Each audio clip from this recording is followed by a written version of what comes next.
First dam that was built on the Mississippi River. There used to be rapids up above it, the Des Moines Rapids, and it made travel nearly impossible for as a shipping route up and down the river. So they had two options. They could either blast the rocks, which no one really liked the idea of, or they could build a dam to draw the water up so that boats could travel across it.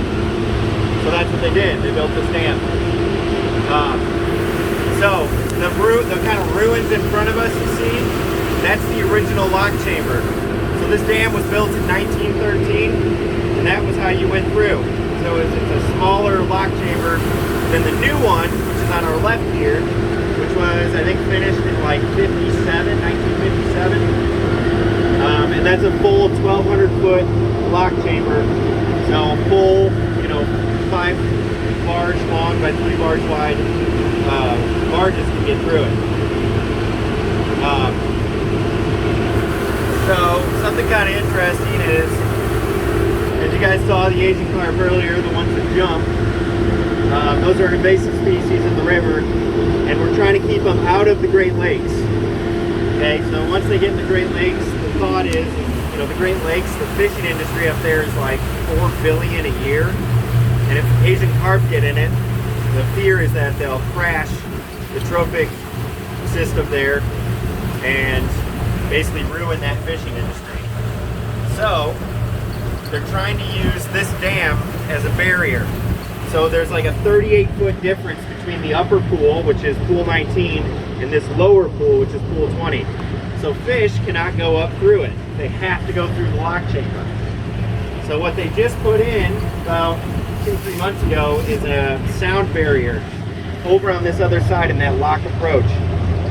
And so what it is it's 16 speakers underwater that are putting out 180 decibels each. There's 3 different sounds. One sounds like a 150 horse boat motor that's revving, and then there's a couple of other sounds that they're using, and those are going off and on about every 80 minutes or so. And so they've got a bunch of fish that are tagged with acoustic transmitters, and they've got receivers both on this side, that side, and all up and down the river. And so anytime a fish passes through, they can not only watch it in real time, because they have 2D positioning, but if they get up above the dam, they can watch them. They have basically a presence-absence system to watch them move up the river or down the river. So you can see exactly how the fish are getting through the lock chamber. And you can watch them basically on a screen. You can see this colored dot move around.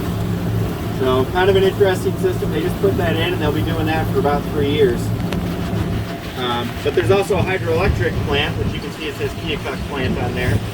So they're also producing hydroelectric power through this. So this is kind of a unique dam. Basically everything about it. Almost all the other dams on the Mississippi, Ohio River, the Illinois River, they're not like this. They're not like a high head dam. Water can basically pass through them, and a lot of times does. So they don't act like barriers like this one does. So this is a pretty unique dam in that aspect. Anybody have any questions about that little history lesson there?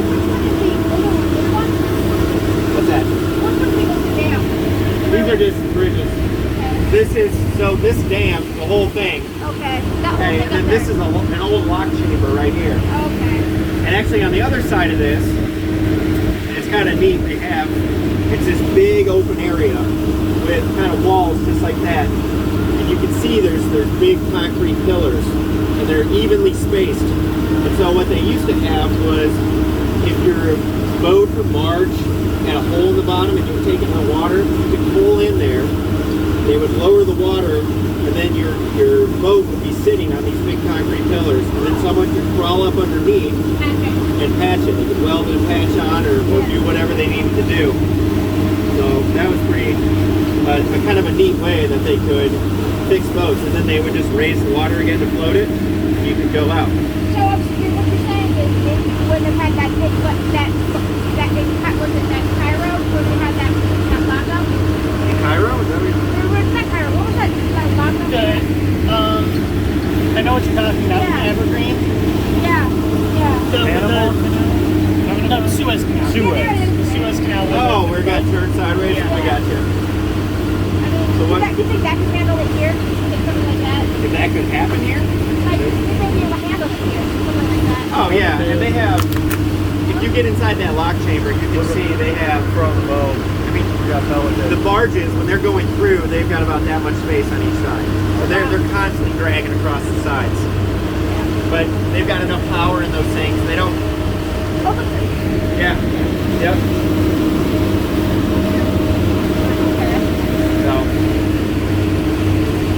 but that's a dam, and each one of these little arches, they have a gate. And so what they can do is they can raise or lower those gates to allow more or less water to come through. And so they can effectively change the depth of the pool above, and they can tilt the pool.